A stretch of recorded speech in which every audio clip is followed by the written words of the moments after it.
الصبح بدا من طلعته والليل دجا من وفرته فقر السنة فتلو على وهذا سبلا بتلالته الصبح بدا من طلعته.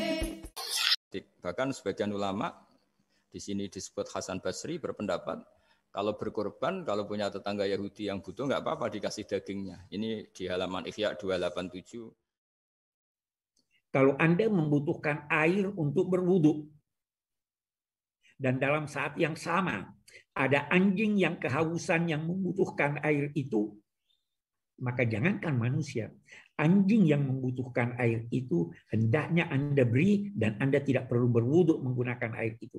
Karena masih ada tanah untuk kita gunakan bertayamum. Kenapa demikian? Karena kemanusiaan mendahului keberagamaan. Assalamualaikum warahmatullahi wabarakatuh.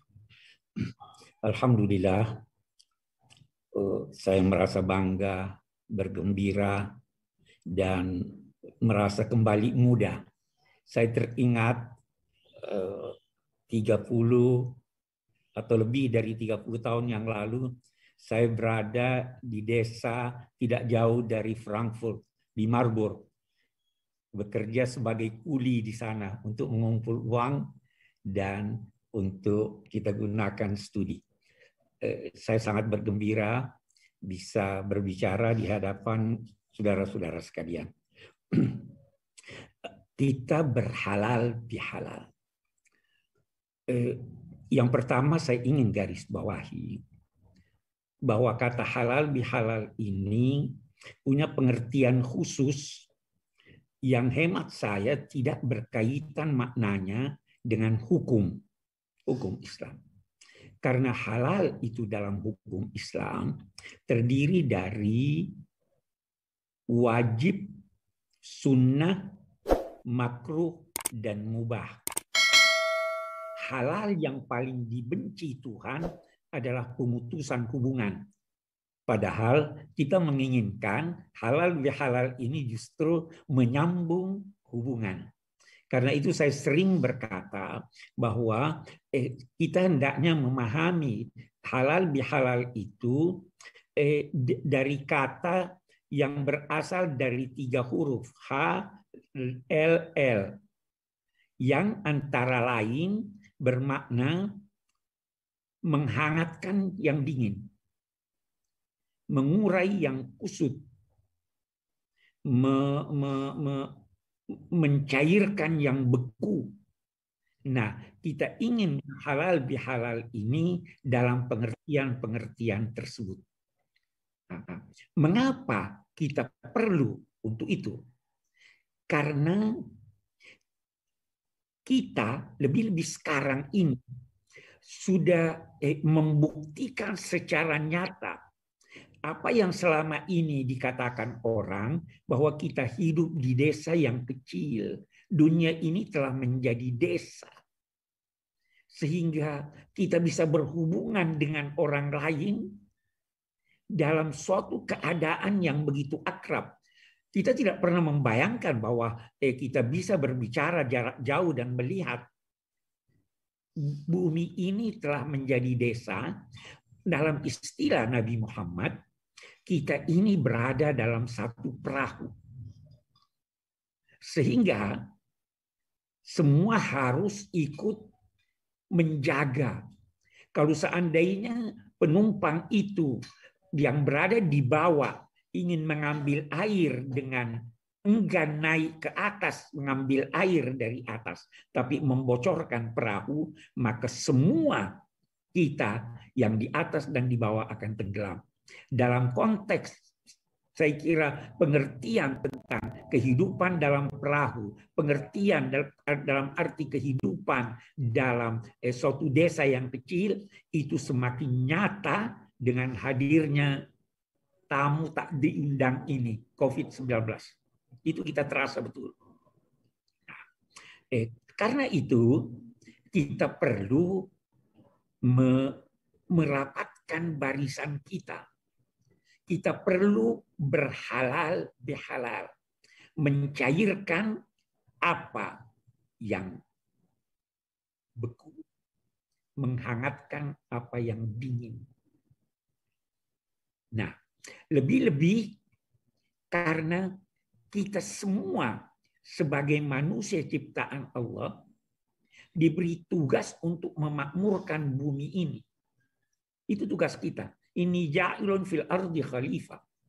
Kekhalifaan itu adalah tugas memakmurkan bumi. Al-Quran menyatakan,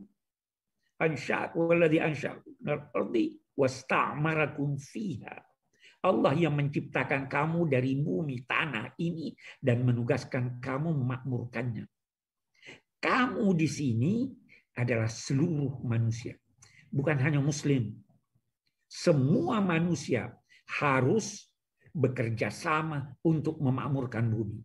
Dan supaya kita bisa bekerja sama dengan baik, kita harus menghilangkan rasa ketidaknyamanan. Kita harus menjalin hubungan dengan mencairkan apa yang beku, menghangatkan apa yang dingin itu. Itu dalam konteks ini tadi. Nah,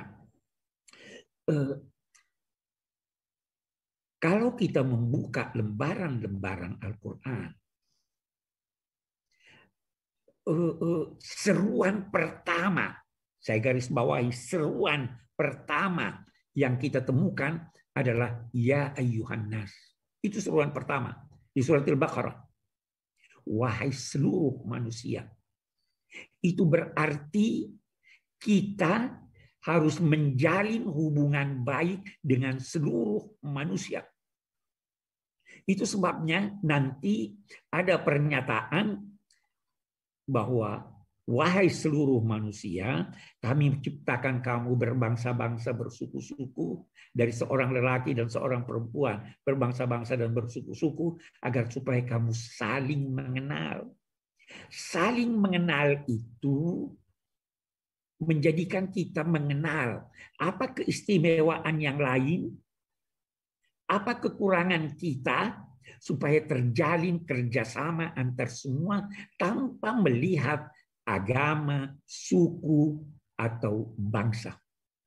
Kita diminta untuk saling mengenal sehingga melahirkan saling pengakuan tentang eksistensi masing-masing. Pengakuan eksistensi masing-masing itu melahirkan penghormatan. Walaupun harus digarisbawahi bahwa penghormatan bukan berarti menerima pendapat apalagi agama orang lain. Kita saling menghormati dengan mengikuti tuntunan nilai-nilai agama dan manusia. Tuntunan nilai-nilai agama itu adalah memberikan masing-masing kebebasan untuk menganut ajaran agamanya, memberikan masing-masing kesempatan untuk melaksanakan cita-citanya, harapan-harapannya, dan dalam saat yang sama bekerja sama untuk mencapai aneka kebaikan. Nah, saya kira inti halal bihalal seperti itu. Jadi tidak hanya hubungan akrab antar sesama suku, tidak hanya hubungan akrab antar sesama bangsa, tapi hubungan akrab antar sesama manusia.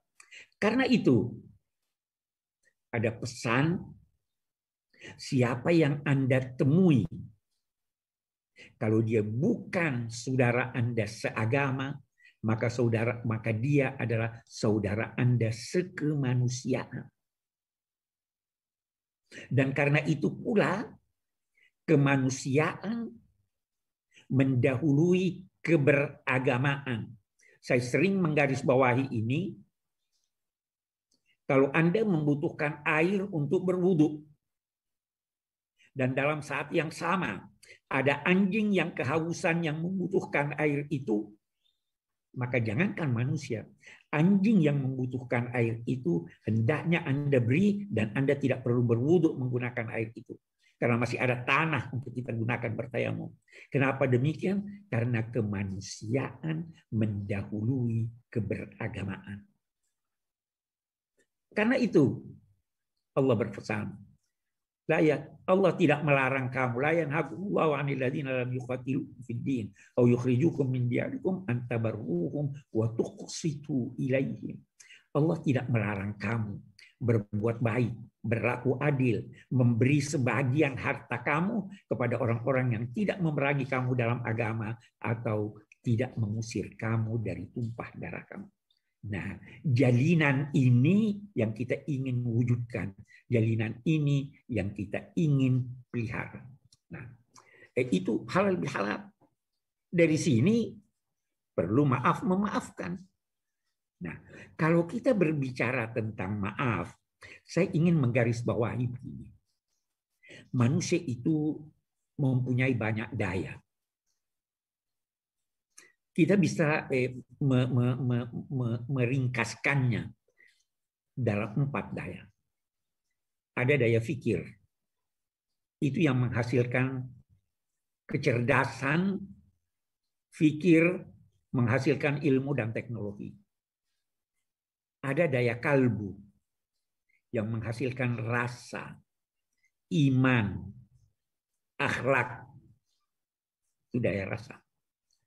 Ada daya fisik yang melahirkan keterampilan. Ada daya hidup yang melahirkan semangat dan kemampuan untuk menghadapi tantangan. Dalam konteks halal bihalal, yang paling penting itu daya kalbu, daya hati. Kalau Anda berbeda pendapat, tetapi hati Anda menyatu, mudah terselesaikan. Kalau Anda sepakat dalam pendapat Anda, tetapi berbeda dalam hati Anda, sulit ditemukan solusinya. Karena itu halal bihalal pada hakikatnya adalah berkaitan dengan pengelolaan hati. Kita ingin menyatu hati kita. Kita harus sadar bahwa ada hal-hal yang tidak mampu dilakukan oleh akal. Yang mampu melakukannya hanya daya kalbu. Apa itu? Akal tidak mengerti dan tidak mampu menciptakan cinta. Coba tanya filosof, apa definisi cinta? Mereka tidak tahu. Yang bisa adalah kalbu karena dia merasakannya. Akal tidak dapat menciptakan iman. Dia hanya dapat mengukuhkan iman. Sekian banyak orang, filosof, bahkan filosof Muslim yang berbeda akal dan pemikiran mereka menyangkut argumentasi tentang wujud Tuhan. Tetapi mereka itu apabila menggunakan hati, mereka akan bertemu. Bahkan kata seorang filosof India Shankara, kita bisa bertemu dengan yang berbeda keyakinan kepada kita kalau hati kita menyatu menuju kepada Tuhan yang maha wujud. Jadi yang penting itu hati. Mari kita bersihkan hati. Itu yang menjadikan kita mampu untuk memberi maaf. Ada pesan, sadarlah bahwa hati manusia itu bisa diibaratkan dengan rantang dengan 3 tempat. Yang paling atas itu apa yang kita ketahui dan kita tidak segan untuk diketahui orang lain. Dalam hati saya tahu nama saya tidak segan Anda tahu. Ada di rantang kedua yang saya tahu, yang saya tidak mau orang lain tahu. Saya rahasiakan itu. Di rantang yang ketiga, yang paling bawah, itu yang dinamai bawah sadar. Sekian banyak hal yang kita pernah alami, kita ketahui, tetapi itu sudah berada di bawah sadar kita. Nah, dalam konteks ini, Allah berfirman, "In tajhar bil qaul fa innahu ya'lamus sirra wa akhfa."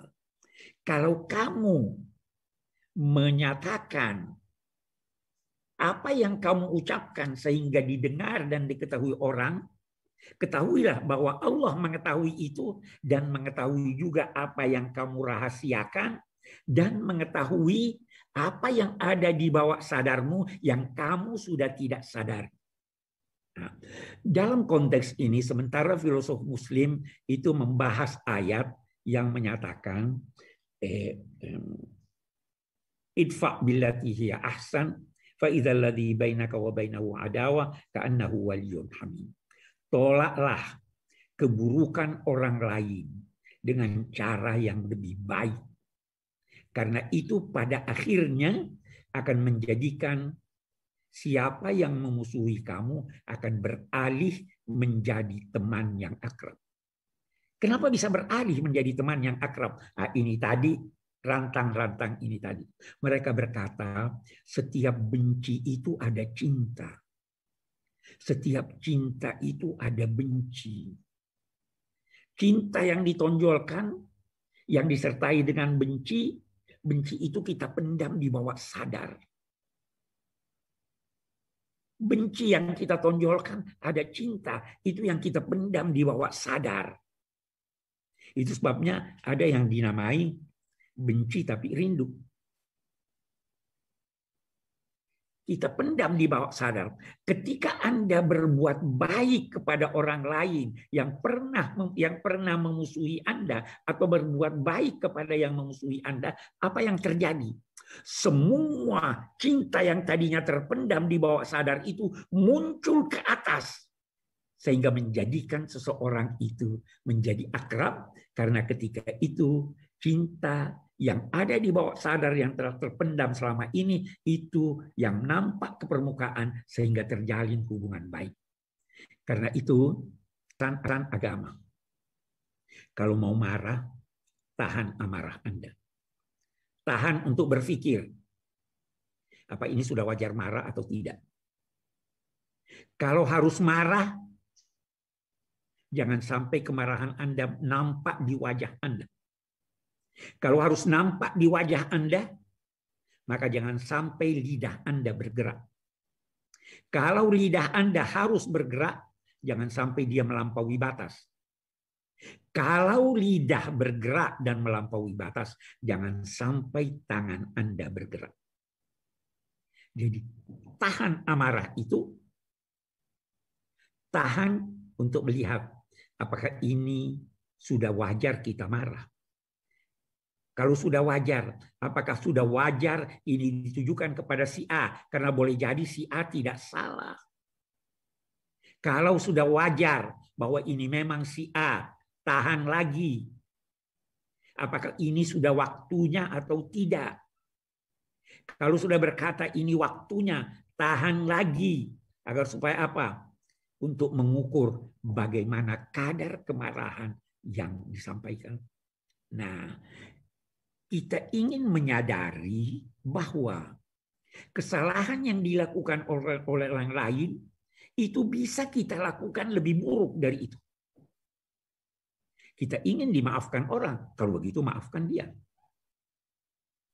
Bisa jadi kesalahan yang dilakukannya itu adalah akibat faktor luar. Boleh jadi dia sedang sedih. Boleh jadi dia sedang dalam keadaan tidak sadar. Boleh jadi dia tidak lihat Anda. Faktor luar. Boleh jadi pengaruh setan. Karena itu jangan membenci yang melakukan kesalahan. Maafkan dia. Bencilah setan. Karena itu semua manusia wajar dimaafkan, tetapi jangan maafkan setan. Dia itu musuh abadi manusia. Kalaupun tidak ingin itu, ketahuilah bahwa Allah menyukai orang yang memberi maaf, bahkan menyukai orang yang berbuat baik, memberi bantuan kepada orang yang pernah melukai hatinya. Nah, itu saya kira makna halal bihalal yang mestinya tidak hanya tertuju kepada keluarga dekat, tertuju kepada keluarga besar, bahkan tertuju kepada sesama manusia. Karena manusia itu siapapun dia adalah saudara kita, dan saudara itu adalah yang seudara dengan kita. Karena itu kucing pun saudara kita, anjing pun saudara kita, karena semua seudara dengan kita. Demikian, wassalamualaikum warahmatullahi wabarakatuh. Waalaikumsalam warahmatullahi wabarakatuh. Terima kasih Profesor Quraish Shihab atas tausiahnya di awal sebagai pemanasan. Sekarang kita lanjutkan pada pembicara berikutnya, yaitu Kiai Haji Ahmad Bahaluddin Nur Salim. Waktu dan tempat kami persilahkan, sekaligus permohonan maaf karena mengatur-ngatur Kiai ini, Gus. Monggo, Gus.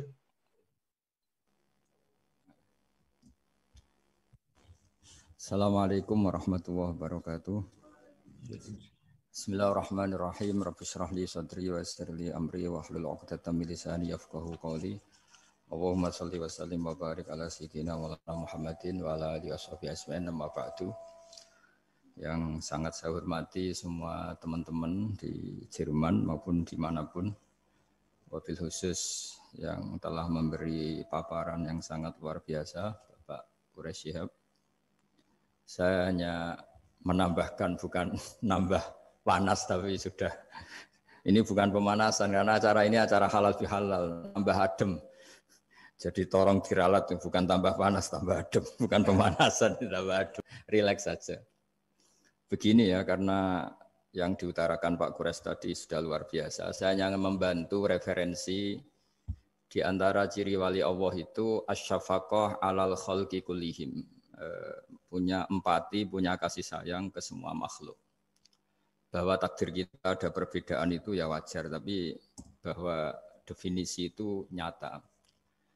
Tadi beliau menyebut termasuk satu saudara atau satu komunitas dengan makhluk-makhluk Allah yang lain.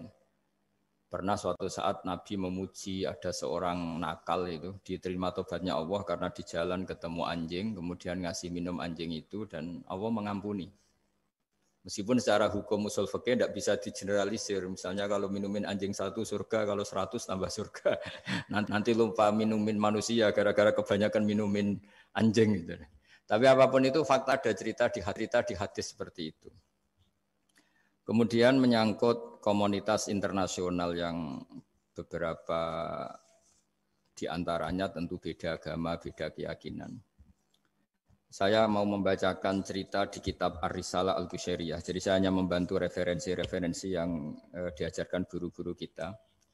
Ar-Risalah Al-Qushairiyah adalah kitab kesayangan Mbah Maimun karena dulu mbah beliau dapat ijazah dari Sayyid Umar Sato, kakaknya Sayyid Abi Bakar Sato yang punya kitab I'anatul Thalibin. Dan kitab itu dibawa ke Indonesia sampai ke saya sebagai murid beliau. Di antara yang disebut dalam Ar-Risalah Al-Qushairiyah ini Thariqatu Ahlil Ilm, kitab Ar-Risalah Al-Qushairiyah itu. Saya baca nasnya atau ibaratnya atau teksnya. Sami'tu ba'dal ulama yaqulu istadhafa majusiyun Ibrahim al-Khalil alaihi salam faqala bisyarti antuslima. Famarral majusiyu fa'awhallahu ta'ala ilaihi mundu khamsina sanatan nut'imuhu ala kufri.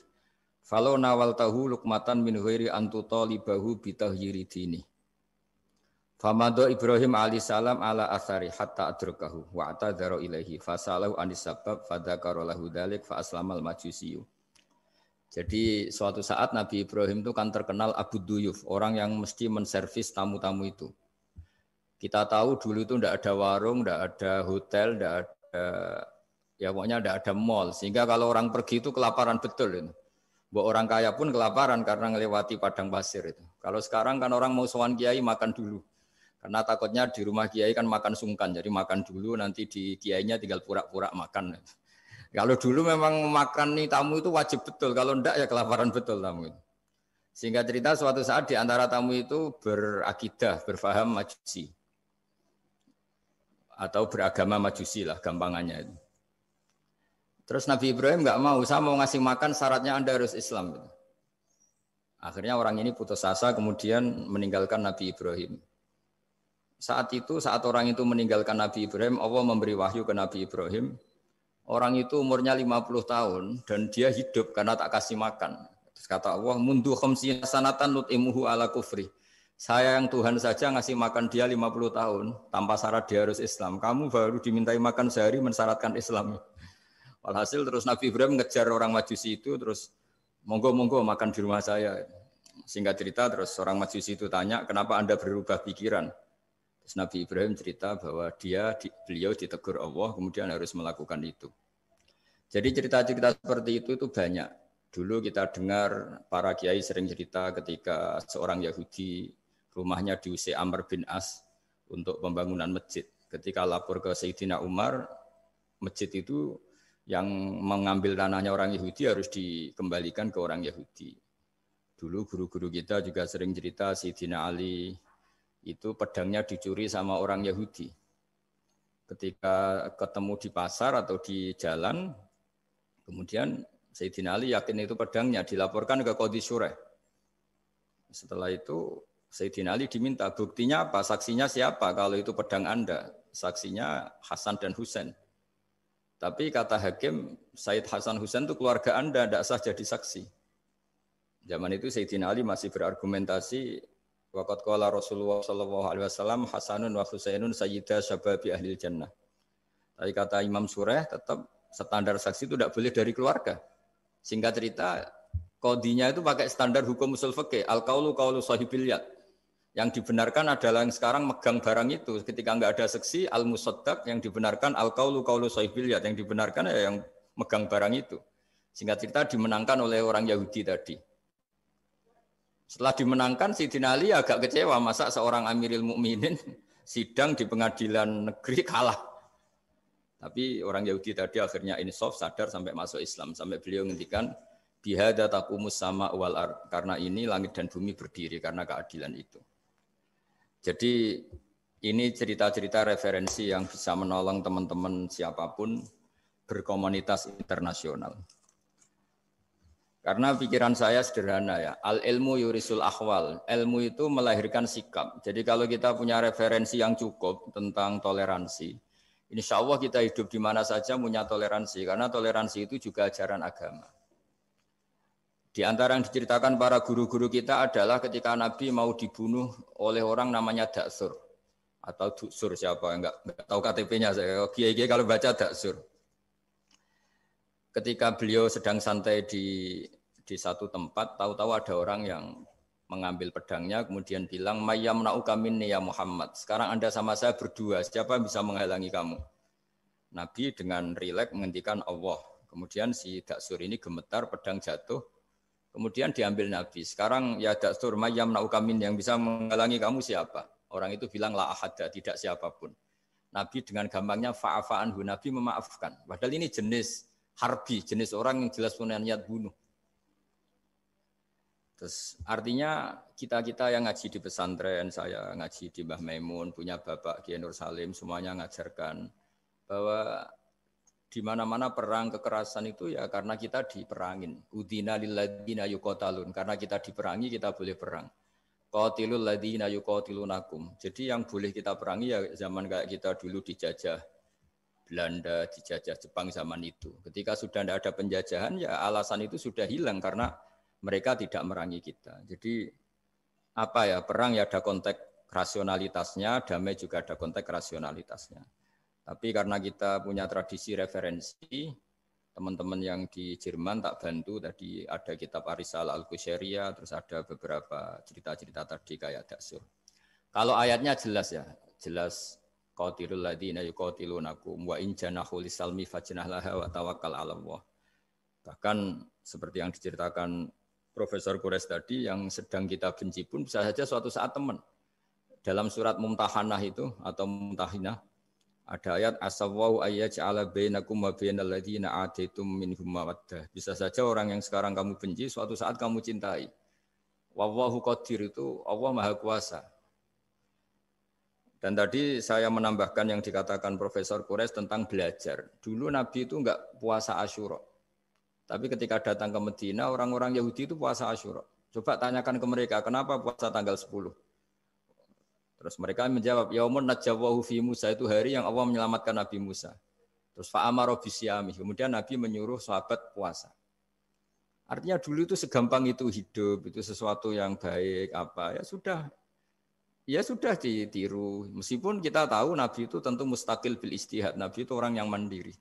Tapi memberi percontohan kita betapa gampangnya kita seperti itu. Dulu ada seorang Yahudiyah meminta sama Sayyidah Aisyah dan dikasih. Ketika dikasih, dia mendoakan semoga kamu Aisyah selamat dari siksa kubur. Zaman itu Sayyidah Aisyah itu belum tahu tentang siksa kubur sehingga beliau engkar, enggak percaya. Tapi setelah Rasulullah datang dan diceritanin, Nabi, oh iya siksa kubur itu ada. Dan semenjak itu Nabi selalu isti'adah minta perlindungan dari siksa kubur. Jadi dulu di komunitas-komunitas beda agama suatu yang benar ya dibenarkan.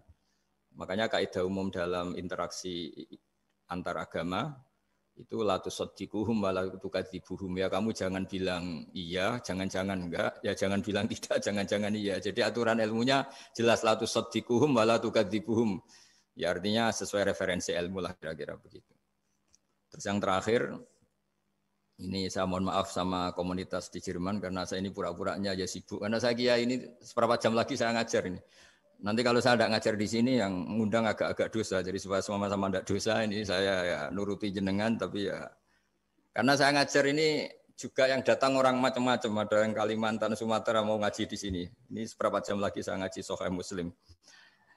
Yang terakhir ini di halaman Kitabu Adabil Ulfa wal Ukhuwah halaman 285 dalam Ihya juz 2. Jadi kitab saya juz 2. Mungkin kalau beda cetakan yang jelas ikut Kitabu Adabil Ulfa wal Ukhuwah. Di sini diterangkan oleh Imam Ghazali dengan beberapa riwayat yang disebut al-jironu salasatun. Bertetangga itu ada 3. Jarun lahu hakun wahid. Ada tetangga yang punya hanya 1 hak. Wajarun lahu haqqani wajarun lahu salah satu hukukin. Terus beliau cerita yang punya 3 hak itu ya tetangga, ya seagama, ya masih ada hubungan kerabat. Yang punya 2 hak ya tetangga, ya seagama. Terus wa amal ladzi lahu haqqun wahid fal jarul musyrik. Yang punya hak 1 itu tetangga yang beda agama. Jadi intinya tetap dikasih hak meskipun beda agama. Sampai diantaranya disebutkan juga di halaman 287. Imam Ghazali ngendikan beliau berfatwa dan beliau bercerita Rawahu Umar bin Syu'aib an Nabi an Jaddih anin Nabi. Terus qala Mujahid kuntu inda Abdullah bin Umar wa ghulamun lahu yaslahu syatan faqala ya ghulam idza salakhta fabda bijarinal yahudi. Abdullah bin Umar itu sedang memasak kambing atau itu pembantunya ini sedang nguliti kambing. Itu pesannya Abdullah bin Umar ya ghulam idza salakhta fabda bijarinal yahudi. Nanti jangan lupa tetangga kita yang Yahudi. Ini di Ihya halaman 287. Hanya cerita kebaikan. Jadi cerita-cerita perang itu ya karena kita diperangin, tapi ya kalau kita dibaikin ya baik, itu ajaran Islam. Hatta qala dzalika miraron.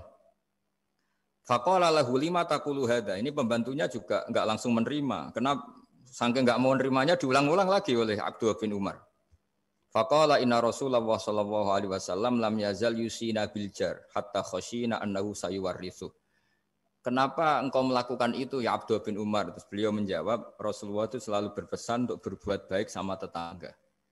Tadi kita tahu kalau tetangga punya 3 hak berarti seagama, ada hubungan kerabat, hakul jar berarti 3. Ada yang seagama dan tidak punya hubungan kerabat berarti punya 2 hak, yaitu satu agama dan kerabat.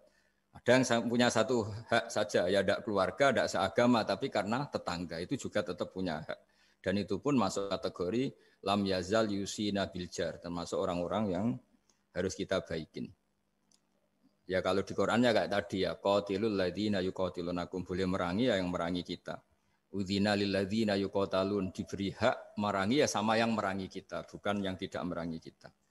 Terus waqala Hisyam Kanal Hasanu la yara ba'san antut imal jarul Yahudiyya wan Nasraniyya min udkhiyatik. Bahkan sebagian ulama di sini disebut Hasan Basri berpendapat kalau berkorban, kalau punya tetangga Yahudi yang butuh enggak apa-apa dikasih dagingnya. Ini di halaman Ihya 287 juz 2. Jadi dari cerita-cerita itu dan referensi-referensi itu teman-teman di Jerman enggak usah khawatir lah kalau kiai-kiai kayak kita itu berfatwa enggak boleh berkomunitas internasional nanti takut. begini-begini ndak lah. Kita bacanya ya sama seperti yang dibaca Profesor Kures, sama yang dibaca guru-guru kita. Jadi itu kalau boleh dikatakan sumbangan saya lah bahwa di kita di pesantren itu ajaran-ajarannya juga seperti itu dan tadi beberapa kita saya sebutkan halamannya supaya bisa dicari, supaya tidak kelihatan hoax juga tidak bikinan saya gitu, supaya jelas itu. Dan saya mohon maaf karena nggak bisa ngikuti sampai selesai, tapi saya ngapresiasi semoga jadi syawal yang baik, minal aidin wal faizin. Minal aidin artinya kita kembali menjadi ahli surga. Saya termasuk yang sependapat dengan kitab yang saya baca. Dulu kita ini ahli surga karena Nabi Adam lahirnya di surga dan diciptakan di surga. Karena satu kesalahan beliau harus kembali ke bumi. Dan setelah puasa itu selesai dan diterima, kita kembali ke ahli surga lagi. Maksud minal aidin, kita kembali lagi berstatus sebagai ahli apa? Surga. Dan itu dimulai dari saling memaafkan. Karena yang menghalangi masuk surga itu hak adami. Manusia itu kan paling kikir untuk memaafkan orang lain. Padahal kalau hak adami belum selesai itu Allah tidak mau memaafkan. Makanya syaratnya masuk surga harus kita saling memaafkan. Dengan cara seperti itu insya Allah kita minal aidin wal faizin. Jadi mohon maaf sekali lagi, mohon maaf karena saya tidak bisa ngikuti sampai selesai karena saya harus ngaji. Karena bukan papa ya, memang harus. Andaikan sunat itu mungkin saya tinggalkan. Mohon maaf sekali. Wassalamualaikum warahmatullahi wabarakatuh.